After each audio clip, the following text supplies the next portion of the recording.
Today we are going to talk about persistence, a subject upon which all achievement hangs. With persistence everything works, without it you are done for.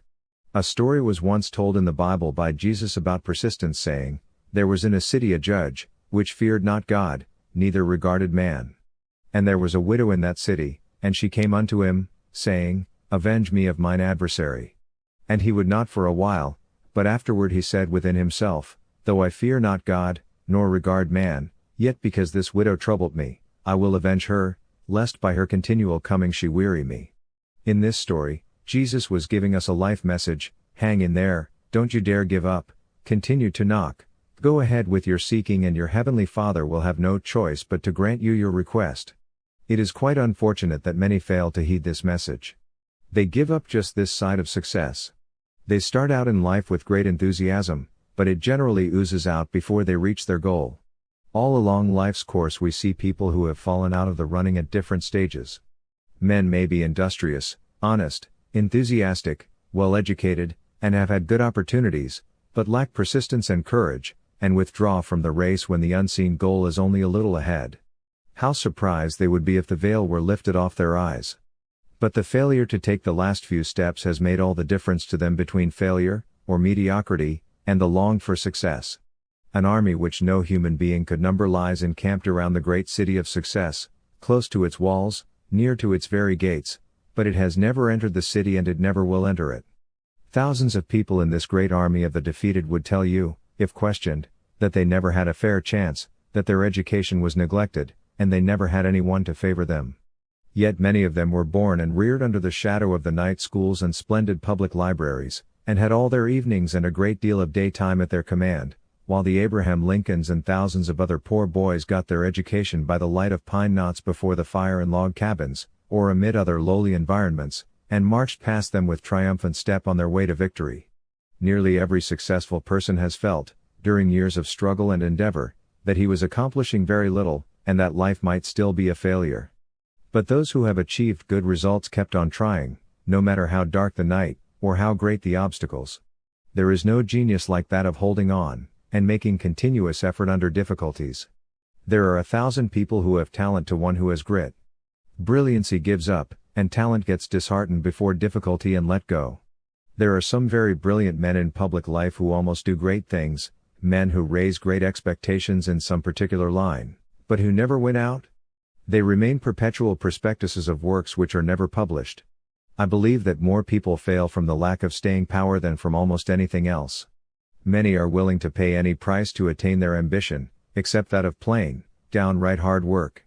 They are willing to expend any amount of energy in scheming, in cunning devices or shortcuts and abridged methods, but the thought of many years of tedious, laborious endeavor, the sacrificing of 1,001 little comforts and pleasures, seems to be too much for them. Hosts of people spend many precious years trying to find success bargains, markdowns, trying to devise a quicker method than hard work. Some men have the peculiar faculty of putting things through, of getting things done, and this is always a sign of strength, of creative ability, an indication of leadership. Almost anybody can start a thing, but it is a rare man who can carry everything he undertakes to a finish, and it is the finish which counts. The beginning is not as important as the end of an undertaken. Do not, for one repulse, forego the purpose that you resolve to achieve. Perpetual pushing and assurance put a difficulty out of countenance, and make a seeming impossibility give way.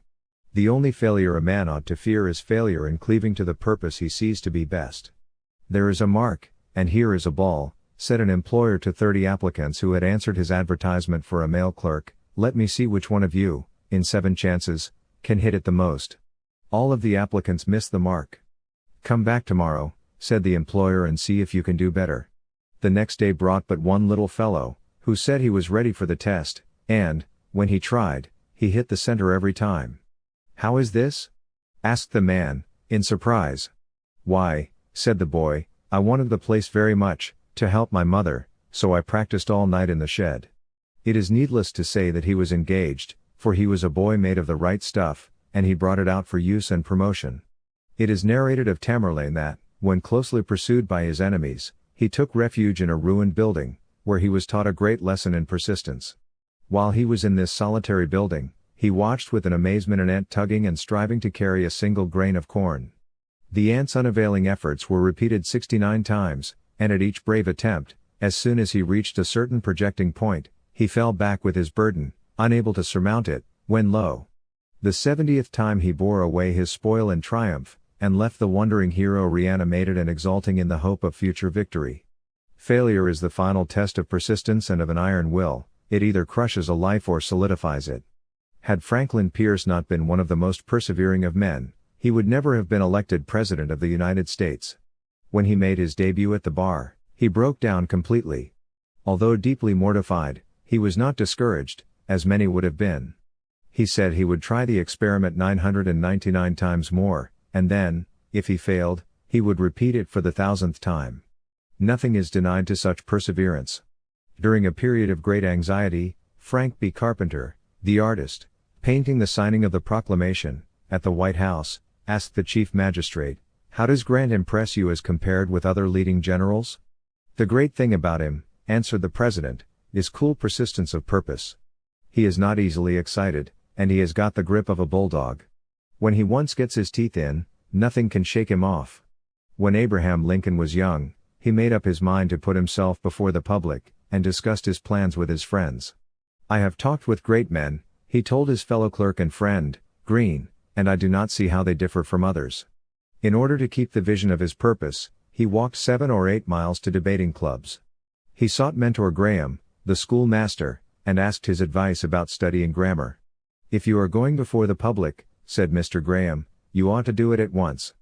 But where could Lincoln get a grammar? "There was but one in the neighborhood," said Mr. Graham, "and that was 6 miles away." Without awaiting further information, the young Lincoln walked immediately to the place, borrowed this rare copy of Kirkham's Grammar, and before night was deep in its mysteries. From that time on, for weeks, he gave every moment of his leisure to mastering the contents of the book. Frequently he asked his friend Greene to hold the book while he recited, and when puzzled by a point he would consult Mr. Graham. Lincoln's eagerness to learn was such that the whole neighborhood became interested. The Greenes lent him books, the schoolmaster kept him in mind, and helped him as he could, and even the village cooper allowed him to come into his shop and keep up a fire of shavings sufficiently bright to read by at night. It was not long before the grammar was mastered. "Well," said Lincoln, "if that's what they call science, I think I'll go at another." He had made another discovery, that he could conquer any subjects by sticking to them. Daniel Webster as a boy had no remarkable traits of character. He was sent to Exeter Academy in New Hampshire, and stayed there only a short time. A neighbor, finding him crying on his way home, and asking the reason, Daniel said he despaired of ever making a scholar. He declared the boys made fun of him for always being at the foot of the class, and that he had decided to give up and go home. The neighbor encouraged him and said that he ought to go back and see what hard study would do. He went back, applied himself to his studies with a determination to win, and it was not long before he silenced those who had ridiculed him, by reaching the head of the class and remaining there. Thousands of men have been failures in life because they did not go quite far enough. They did not quite learn a trade to the point of efficiency, in other words, they stopped just this side of success. The patent office in Washington is full of contrivances which are almost successes. If the inventors had had the persistence to hold on a little longer, they might have achieved the longed-for success, and died rich instead of poor. Professor Drummond saw at a fair a glass model of a famous mine. The owner drove a tunnel a mile long through the strata he thought contained gold, spent $100,000 on it, and in a year and a half had failed to find the gold. Another company drove the tunnel a yard farther and struck ore. So the gold of life may be to us only a yard away. There is no other invention in any age that has exercised so powerful an influence upon the destinies of the nations of the world as the steam engine, of which Watt may well be called the father, and yet it is a fact that a steam boiler, and an engine propelled by steam, were constructed by Hero 250 years before the Christian era. The apparatus was very crude and elementary, but the fundamental idea was there. Had the ancient experimentalist persistently followed up the line of investigation which his curious experiments suggested, the history of mechanics might have been set forward 2,000 years. Denis Papin, in 1688, with his piston enclosed in a cylinder, and Thomas Newcomen, of later date, with his condensing engine, were both standing on the very threshold of the greatest mechanical invention of the age, but it was only when Watt brought his powers of intelligent and patient search to bear upon Newcomen's crude mechanism that the steam engine of the 19th century was produced. The principle on which the magnetic telegraph depends had been known since 1774, but Professor Morse was the first to apply that principle for the benefit of man. He began his experiments in 1832, and 5 years afterward succeeded in obtaining a patent on his invention. Then followed another long delay, and it was not until the last day of the session in 1843 that he procured from Congress an appropriation of $30,000. With that money was constructed, between Baltimore and Washington, the first telegraphic line in the world. Perhaps no other invention has exercised a more beneficent influence on the welfare of the human race. John Fitch was poor, ragged, and forlorn, jeered at, pitied as a madman, discouraged by the great, and repulsed by the rich, yet he and his friends kept on until, in 1790, they had a steamboat on the Delaware, which ran, with the tide, 8 miles an hour, and, against it, 6 miles. The bicycle was long restricted to the use of those who were acrobatically inclined. The introduction of the chain gave us the safety wheel, and the popularity of the bicycle was thereby largely increased, although the most important feature of all was yet lacking. It was only when the pneumatic tire, an old idea, was perfected and applied to it, that the wheel became the most popular means of recreation in our day and one of the greatest blessings of the century. George Stephenson, by carefully noticing the defects of others and seeking a remedy, by careful attention to details, when a less persevering man would have been sure to fail, finally, in 1815, produced an engine, the Puffing Billy, that was really serviceable and economical. But he had a hard battle to fight before he conquered. He was the only man who had faith in the ultimate use of this method of travel. However, in spite of all obstacles, in 1830 he had a locomotive, the Rocket, in essential principles the same as today, running on the Liverpool and Manchester Railway, and the success of his ideas was established. Stephenson was not the author of the iron rail, nor of the idea of a steam-driven vehicle running upon iron rails, and carrying its own water and fuel. These leading features were present in the earlier engine of Trevithick. Had Trevithick labored to remedy the defects of his locomotive with the perseverance which was so strong a characteristic of his successor, it is likely that he, and not Stephenson, would have been named the father of the modern locomotive. If you have not this persistence by nature, you must cultivate it. With it you can succeed, you can make difficulties bend, you can make opposition give way, doubt and hesitancy yield to confidence and assurance. Without it the more shining qualities of nature will not ensure your success, and will very likely bring nothing but failure. When Mr. Gladstone was on a visit to the north of England, a working man travelled some distance to see him. Gladstone spoke to him in the kindest manner, and asked what he wanted. The man, in some confusion, apologized, but made bold to say, "I have come all the way from Bradford to see you. They are well pleased there with you and your government in the main, but they think that you hardly go fast enough." Mr. Gladstone kindly patted his admirer on the shoulder, and said, "You must keep knocking at the door," and there the interview ended. Von Moltke, the greatest master of strategy the world has ever seen, was 66 years at school to himself before he was ready for his task. Though born with the century, and an army officer at 19, he was an old man when, in 1866, as Prussian Chief of Staff, he crushed Austria at Sadova, and drove her out of Germany. 4 years later, the silent, modest soldier of 70, ready for the still greater opportunity, smote France, and changed the map of Europe. Glory and the field marshal's baton were his, after 51 years of hard work. No wonder Louis Napoleon was beaten by such men as he. We envy a man who has achieved great success, but we do not see the failures and heartaches upon heartaches which he buried beneath his triumph. John Stuart Blackie declared that he never knew a man good for anything in the world, who, when he had a piece of work to do, did not know how to stick to it. Genius, that power which dazzles mortal eyes, is oft but perseverance in disguise. Continuous effort, of itself, implies, in spite of countless falls, the power to rise. Twixt failure and success the point so fine. Men sometimes know not when they touch the line. Just when the pearl was waiting one more plunge, how many a struggler has thrown up the sponge. Fit, square, polish thyself, says Richard C. Trench. Thy turn will come. Thou wilt not lie in the way forever. The builders will have need of thee. The wall has more need of thee than thou hast of the wall. September, 1856, made a new era in my life, said George Eliot, for it was then I began to write fiction. It had always been a vague dream of mine that some time or other I might write a novel, and my shadowy conception of what the novel was to be varied, of course, from one epoch of my life to another. But I never went farther toward the actual writing of a novel than an introductory chapter describing a Staffordshire village and the life of the neighboring farmhouses, and, as the years passed on, I lost hope that I should ever be able to write a novel, just as I desponded about everything else in my future life. I always thought I was deficient in dramatic power, both of construction and dialogue, but I felt I should be at my ease in the descriptive part of a novel. One morning, as I was thinking what should be the subject of my first sketch, my thoughts merged themselves into a dreamy doze, and I imagined myself writing a story, of which the title was The Sad Fortunes of the Reverend Amos Barton. The result was the now famous Scenes from Clerical Life, which first appeared in Blackwood's magazine, and which achieved an instant success almost as great as that of Waverley at its first appearance. Rarely has the world seen a more remarkable example of a tremendous task, a vast life work, adhered to under so many discouragements, and especially after the failure of health, as Herbert Spencer's completion, at the age of 76, of the 10th and last volume of his great work. When starting the New York Herald, James Gordon Bennett had no time to waste on interviewers. When a herald was wanted, he pointed with his pen to the pile, and the buyer laid down his copper and helped himself.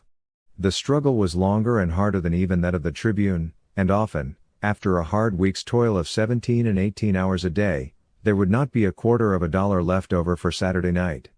But he never swerved from his purpose, and, after nearly 40 years of service in the editorial harness, handed down to his son one of the most valuable newspaper properties in the world.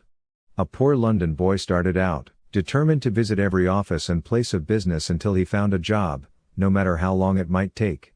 After persisting in this for a time which would have utterly discouraged most boys, he called at an office, where he was told they never took boys who had no experience, and was asked who sent him there. The old gentleman was so pleased at the boy's answer when he told him that he was calling at every office and will continue to do so until he found a job, that he told him to go home and he would see what he could do for him. The great scholar Erasmus could not afford, when a boy, to buy a torch, so he read by moonlight. In the same way all great men have achieved success by unswerving diligence. The grand old German emperor, William I, was by no means a genius. The secret of his power lay in tireless perseverance. Although he climbed to a lofty height of glory, he remained to the last a simple, faithful, hard-working man. A friend says of him, "When I passed the palace at Berlin, night after night, however late, I always saw that grand imperial figure standing up beside the green lamp, and I used to say to myself, that is how the imperial crown of Germany was won." A cobbler, was once asked how long it takes to become a good shoemaker, answered, 6 years, and then you must travel. That cobbler had the artist soul. I told a friend the story, and he asked another cobbler the same question, how long does it take to become a good shoemaker? All your life, sir. That was still better, he was a Michelangelo of shoes. Persistence is characteristic of all men who have accomplished anything great. They may lack in some other particular, have many weaknesses or eccentricities, but the quality of persistence is never absent from a successful man. No matter what opposition he meets or what discouragements overtake him, he is always persistent. Obstacles cannot discourage him, labor cannot weary him. He will persist, no matter what comes or what goes, it is a part of his nature, he could almost as easily stop breathing. Money, position, influence, these are no match for energy, and perseverance. Keep at it, whatever your work may be, with a dogged determination. Set your teeth, and say, I will. Let your motto be tenacity of purpose. When you hear it, it should act on you as the bugle call does on a war horse. It is lesson after lesson with the scholar, blow after blow with the laborer, crop after crop with the farmer, picture after picture with the painter, and mile after mile with the traveler, that secures what all so much desire. Remember, it is in the application alone that the value lies. Do everything you can to cultivate the habit of persistence and your life will become grander. 6 months of focus, persistence and hard work can put you 5 years ahead in life. Do not underestimate the power of persistence. Today we are going to talk about persistence, a subject upon which all achievement hangs. With persistence everything works, without it you are done for.